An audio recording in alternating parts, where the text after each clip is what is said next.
जय गुरु जी, शुक्राना गुरु जी। अनंतम अनंतम शुक्राना गुरु जी के चरणों में मेरा कोटि कोटि प्रणाम। और सारी संगत जी को जय गुरु जी। तो संगत जी, हर दिन की तरह आज फिर से मैं एक नया सत्संग लेकर आई हूँ और सत्संग बहुत ही ब्लेसिंग भरी है। तो इसे पूरा सुनिएगा, अंत तक सुनिएगा और गुरु जी की ब्लेसिंग लीजिएगा। तो चलिए सत्संग को शुरू करती हूँ। जय गुरु जी, जय गुरु जी। संगत जी, मैं गुरु जी की बेटी अमिता गिल, जमशेदपुर से। ये मेरा शुक्राना सत्संग है। पहले गुरु जी का मंत्र जाप। ओम नमः शिवाय, शिव जी सदा सहाय। ओम नमः शिवाय, गुरु जी सदा सहाय।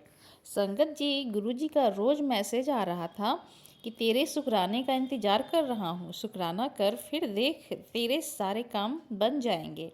अभी अभी थोड़ी देर पहले भी मैसेज आया था कि तू घमंड कर रही है, जो शुक्राना नहीं करती। मैं गुरुजी से माफ़ी मांगती हूँ, गुरुजी माफ़ कर देना। जो शुक्राना लिखने में देर हो जाती है। ये सत्संग परसों का है। मैं अपने रिलेटिव के घर गई थी, वहाँ थोड़ा हैवी डिनर हो गया। घर आई, फ्रेश होकर सो गई। थोड़ी देर बाद मेरे पेट में दर्द होने लगा, बेचैनी होने लगी। सब सो रहे थे, मैं कभी बैठ जाती, कभी लेट जाती, फिर कभी गुरुजी के पास जाकर बैठ जाती। मुझे बहुत घबराहट हो रही थी। फिर मैं गुरुजी का पॉकेट स्वरूप ले आई मंदिर से, उसे अपने सिर में लगाया और मंत्र जाप करती रही। फिर थोड़ी देर बाद मुझे ठीक लगा और मैं सो गई। बहुत बहुत शुक्राना गुरुपा, आपका दिल से शुक्राना, हर पल का शुक्राना मेरे गुरुपा, मुझे ठीक करने के लिए। अभी मेरी ज़िंदगी थोड़ी उलझी हुई है, कुछ समझ नहीं आता क्या करूं क्या नहीं। इसीलिए कागज़ की चीट बना बना कर गुरुजी से पूछती रहती हूँ, गुरुजी बताओ क्या करूँ। गुरुजी का नाम लेकर वही चीट उठाती हूँ जो गुरुजी के स्वरूप के पास होती है, उसे गुरुजी का नाम लेकर खोलती हूँ। फिर वही करती हूँ जो चीट में लिखा हो कि मेरे गुरुजी की यही इच्छा होगी। जय गुरुजी, मुझे पूरा विश्वास है कि मेरे गुरुजी सब कुछ सुलझा देंगे और मेरा स्वास्थ्य भी ठीक कर देंगे। जय गुरुजी, लव यू मेरे गुरुपा। मुझ पर और मेरे बेटे पर और मेरे परिवार पर सदा अपनी कृपा बनाए रखना गुरुपा। जो आंटी मेरा सत्संग शेयर करती हैं उन पर भी, और जो संगत मेरा सत्संग सुनते हैं उन पर भी अपनी सदा कृपा बनाए रखना गुरुपा। जय गुरुजी, शुक्राना गुरुजी, अनंतम अनंतम शुक्राना गुरुजी। ओम नमः शिवाय, शिव जी सदा सहाय। ओम नमः शिवाय, गुरु जी सदा सहाय। जय गुरु जी, शुक्राना गुरु जी। तो चलिए संगत जी, अब दूसरे सत्संग को शुरू करते हैं। जय गुरु जी, शुक्राना गुरु जी। ओम नमः शिवाय, शिव जी सदा सहाय। ओम नमः शिवाय, गुरु जी सदा सहाय। संगत जी, ये पिछले वेडनेसडे की बात है कि मेरे पापा अपना हार्ट चेकअप करवाने के लिए 6 महीने पर, या हाँ 6 महीने पर ही आते हैं डॉक्टर के पास में। तो संगत जी, हर बार की तरह इस बार भी वो पटना आए दिखवाने के लिए। और मेरे पास, मैं उनकी बेटी हूँ तो मेरे पास भी आए बेटी से मिलने के लिए। और फिर मेरा भाई भी पटना में ही रहता है, तो वो ही पापा को दिखवाता है डॉक्टर के पास ले जाकर। तो मेरे यहाँ रुक कर थोड़ी देर और उसके बाद फिर चले गए छोटे वाले भाई के घर।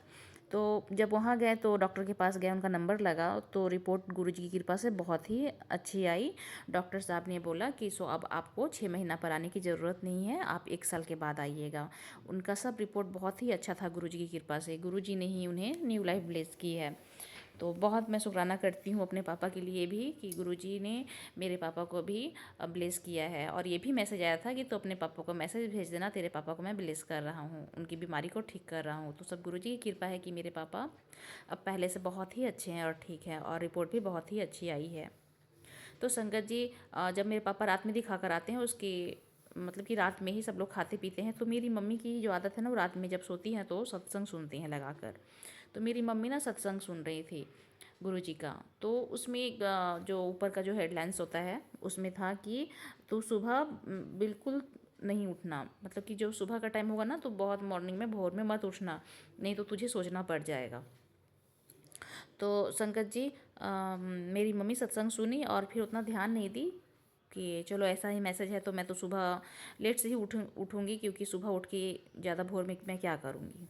तो संगत जी, मेरी मम्मी सो जाती है और मॉर्निंग में सुबह में फिर 5 या साढ़े 5 का टाइम हो रहा होगा, तो मेरे पापा भी उठ गए और मम्मी भी उठी और उठने के बाद वो वॉशरूम चली गई। वॉशरूम गई और उसके बाद क्या हुआ कि जब वॉशरूम से बाहर निकली तो जो उन्होंने पैर धोया था ना, वो पैर उनका बाहर आकर स्लिप हो गया और वो वहीं पर गिर गई बहुत कस के। तो जब कस के गिरी ना, तो बहुत ज़ोर ज़ोर से गुरुजी जय गुरुजी, माँ काली को मानती तो माँ काली बचाइए बचाइए करने लग गई। तो मेरे पापा को ना, जितनी देर में मम्मी उठ के वॉशरूम गई, मेरे पापा को फिर से नींद आ गया था, वो सो गए थे। और संगत जी, इससे पहले भी मेरी मम्मी ना 2 बार गिर चुकी हैं। और एक बार तो गिरी हैं तो उनके पैर में रॉड लगा हुआ है ऑपरेशन होकर, और एक हाथ भी टूटा हुआ है, वो भी हाथ टूट गया था तो उसमें भी स्टील का रॉड लगा हुआ है। और पिछले साल भी गिरी है मेरी मम्मी, तो गुरुजी की कृपा से वो बच पाई है, न तो उनकी हड्डी पता नहीं चूर चूर ही हो जाती कमर की और रीढ़ की। और इस बार भी मेरी मम्मी इतनी ज़ोरों से गिरी कि मम्मी उठ नहीं पा रही थी। तो मेरा जो छोटा वाला भाई है और छोटी वाली मेरी भाभी है, तो वो लोग उठकर जल्दी से मम्मी, वो लोग सोचे कि इतनी सुबह मम्मी क्यों रो रही है, पापा ठीक है कि नहीं है, वो लोग घबरा गए। तो आई मेरी भाभी भी, भाई भी, सब लोग आए धीरे धीरे करके मम्मी को उठाने की कोशिश कर रहे हैं। मम्मी उठ नहीं पा रही थी। तो संगत जी, गुरु जी का ना वो जल प्रसाद है वो मेरी भतीजी लेकर आई और मम्मी को ना पिलाई भी, और जहाँ पर गिरी थी वहाँ पर भी पीठ में लगाई, क्योंकि वो उठ नहीं पा रही थी। फिर उसके बाद मेरे भाई और सब मिलकर मम्मी को उठाकर रूम में लाए और फिर डॉक्टर के पास लेकर गए। और जब डॉक्टर के पास लेकर गए संगत जी, तो उनका एक्सरे हुआ और एक्सरे में उनका तो पता चला कि जो पीछे की जो ये स्पाइनल कोड होती है ना, उसकी जो नस है ना, वो दब गई है। तो उसका दवा सब दिया गया। और फिर बहुत दर्द में थी मेरी मम्मी, बहुत ज़्यादा दर्द में, पेन में थी। डॉक्टर बोले कि अभी इनका ना 3 साल तक एक दवा जो है वो चलेगी, और जो दवा दिया गया है वो चलेगा। तो वो सब दवा अब चल रही है, लेकिन पहले से मेरी मम्मी बहुत ठीक है, बहुत ही ठीक है अभी, गुरुजी की कृपा से। कि मम्मी को फिर याद आया कि रात में जो मैसेज आया था गुरुजी का कि तू भोर में बिल्कुल मत उठना, नहीं तो तुझे सोचना पड़ जाएगा। तो ये बात मम्मी बता रही थी कि गुरुजी कैसे जान जाते हैं कि तुझे भोर में उठना नहीं है। अगर ये बात मुझे ना याद रहती तो मैं नहीं उठती, लेकिन वो भूल गई थी रात में कि ऐसा ऐसा मैसेज था। उसके बाद संगत जी, मेरी मम्मी को बचाने वाले गुरुजी ही हैं, नहीं तो जितनी ज़ोर से मेरी मम्मी गिरी हैं, तो उस टाइम में ना मम्मी की फ्रैक्चर भी हो जाती, हड्डियाँ टूट सकती थी कमर की। लेकिन गुरुजी हैं कि बचा लिए मेरी मम्मी को। और बहुत मैसेज भी आ रहा था कि तुझे बहुत बड़ा संकट है, भारी संकट है, तो सारे संकट तो गुरुजी ही टाल देते हैं। और संगत जी, आज भी मैसेज आया है कि तेरी माँ को लंबी उम्र ब्लेस कर दी है, तो शुक्राना कर। तो इसलिए मैं शुक्राना कर रही हूँ संगत जी, मेरी मम्मी के लिए। जय गुरुजी, शुक्राना गुरुजी। और मुझसे बोलने में गलती हुई होगी तो मुझे क्षमा कीजिएगा गुरुजी। अब मैं अपने सत्संग को यहीं पर विराम देती हूँ। ओम नमः शिवाय, शिव जी सदा सहाय। ओम नमः शिवाय, गुरुजी सदा सहाय। ओम नमः शिवाय, शिव जी सदा सहाय। ओम नमः शिवाय, गुरुजी सदा सहाय। जय गुरुजी, शुक्राना गुरुजी। संगत जी, बहुत ही ब्लेसिंग भरी सत्संग है, तो इसे पूरा सुनिएगा संगत जी। न जाने कौन से सत्संग गुरुजी करवाते हैं और किन संगत के लिए सत्संग होता है। तो सारी संगत सत्संग को पूरा सुनिए, अंत तक सुनिए और गुरुजी की ब्लेसिंग लीजिएगा। सत्संग को बीच में अधूरा मत छोड़िएगा। और आप भी गुरुजी के इस चैनल पर नए हैं तो चैनल को ज़रूर से सब्सक्राइब कर लीजिए। और अपना सत्संग आप भी शेयर करना चाहते हैं तो व्हाट्सएप नंबर दिया गया है डिस्क्रिप्शन बॉक्स में, आप उस पर अच्छी सी राइटिंग में सत्संग को लिख कर या फिर अपने वॉइस में सत्संग को रिकॉर्ड कर कर सत्संग भेज सकते हैं। जय गुरुजी, शुक्राना गुरुजी। ओम नमः शिवाय, शिव जी सदा सहाय। ओम नमः शिवाय, गुरुजी सदा सहाय। जय गुरुजी।